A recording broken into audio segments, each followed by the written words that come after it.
Salam damai sejahtera Bapak Ibu serta saudara-saudari semua.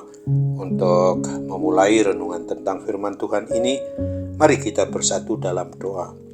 Tuhan Allah Bapa di sorga yang memelihara hati, akal, dan pikiran kami umat manusia, berfirmanlah kepada kami sebab kami bersedia untuk mendengar, dan oleh pertolongan Roh Kudus mampukan kami agar boleh melaksanakan hidup kami sesuai dengan kebenaran firman-Mu itu. Dalam nama Tuhan Yesus kami bermohon kepadamu. Amin. Sebagai nas renungan firman Tuhan pada hari ini diambil Yeremia 29 ayat 11 yang berbunyi, "Sebab aku ini mengetahui rancangan-rancangan apa yang ada padaku mengenai kamu.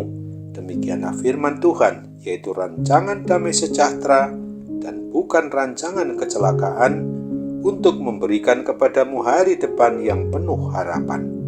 Sebagai tema yang diangkat dari nas renungan kita adalah masa depan kita umat Tuhan dalam jaminannya.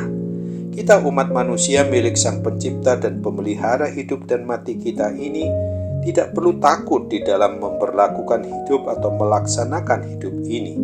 Tuhan Allah menjamin hidup kita bukan hanya untuk hari ini dan esok, tetapi sesungguhnya juga Ia menjamini hidup kita hingga ke masa depan hidup kita yang sepenuhnya ada dalam jaminan Tuhan Allah itu sendiri. Karena rancangan Tuhan atas hidup orang yang mau sungguh-sungguh menikmati hidup sebagai pribadi atau sebagai keluarga orang yang beriman percaya kepada Yesus Kristus adalah sebagai wujud nyata Allah secara manusiawi itu sungguh teramat indah. Janji menurut kebenaran firman Tuhan tentang jaminan hidup dan mati kita umat miliknya di masa depan ini, sebagaimana yang Tuhan firmankan kepada bangsa atau umat Israel, umat pilihannya itu, pada waktu mereka masih berada di dalam pembuangan Babel. Di Yeremia 29 ayatnya yang keempat diungkapkan, semua orang buangan yang diangkut ke dalam pembuangan dari Yerusalem ke Babel. Setiap pribadi umatnya yang sedang berada dalam pembuangan Babel itu secara logika memang mustahil mereka memiliki masa depan yang baik. Di tengah situasi atau keadaan yang seperti itu, tidak ada asa atau harapan ini. Melalui Nabi Yeremia, Tuhan datang dengan janji menurut kebenaran firman-Nya yang dapat menguatkan iman percaya mereka kembali hanya kepada Tuhan. Kebenaran firman Tuhan Allah itu mau menunjukkan bahwa Tuhan Maha Tahu akan pergumulan yang sedang umatnya itu alami dan tidak pernah melupakan akan janji-janjinya kepada umat Israel atau umat pilihan Allah itu.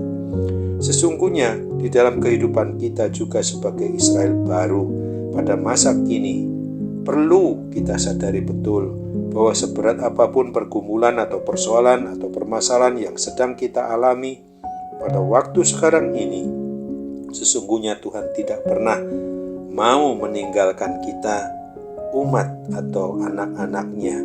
Dia tidak pernah terlelap dan tertidur sebagaimana dituliskan pada Mazmur 121 ayat 4 ini.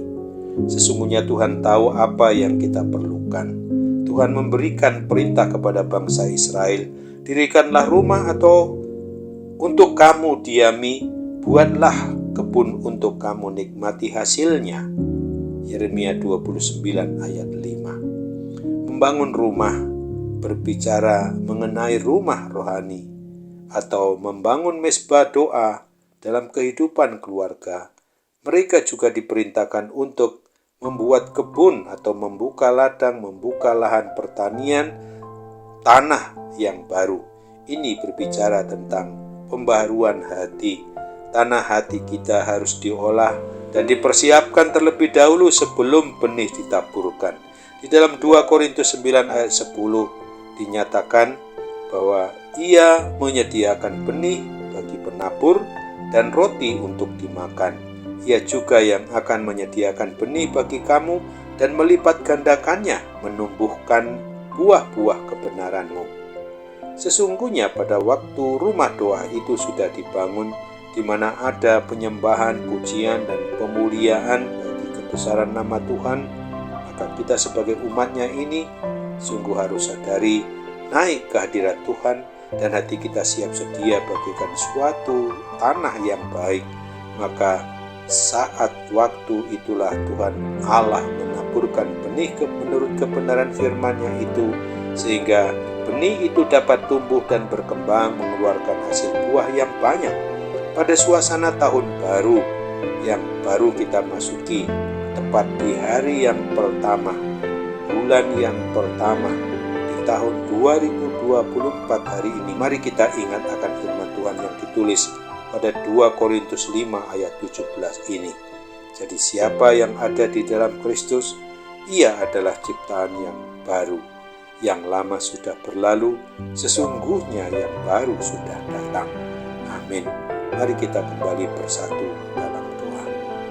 Tuhan Bapa di surga, terima kasih untuk firman Tuhan yang boleh kami renungkan dan hayati pada saat ini, bahwa memang sesungguhnya harus kami akui di dalam beriman percaya kepadamu, masa depan kami umat-Mu ini sungguh tetap dalam jaminan secara pasti oleh Dikau Sang Pencipta, Pemelihara, dan Sang Pemilik atas hidup dan mati kami.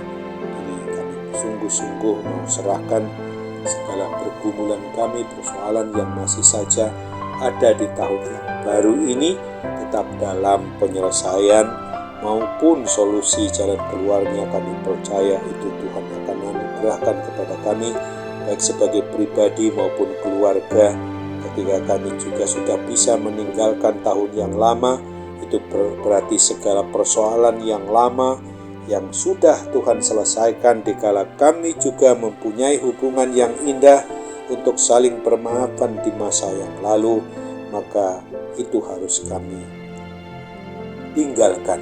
Yang lama itu sudah berlalu, sesungguhnya yang baru sudah datang. Dan termasuk juga segala kuasa sakit penyakit yang masih ada kami alami di tahun baru ini, pasti Tuhan juga akan membuat dan memakai seluruh sarana obat dan perawatan untuk boleh memulihkan, menyembuhkan kami dari suatu sakit penyakit, baik jasmani maupun rohani kami. Terimalah harapan dan doa kami, jadilah kehendak-Mu, hanya dalam nama Tuhan Yesus kami mohon.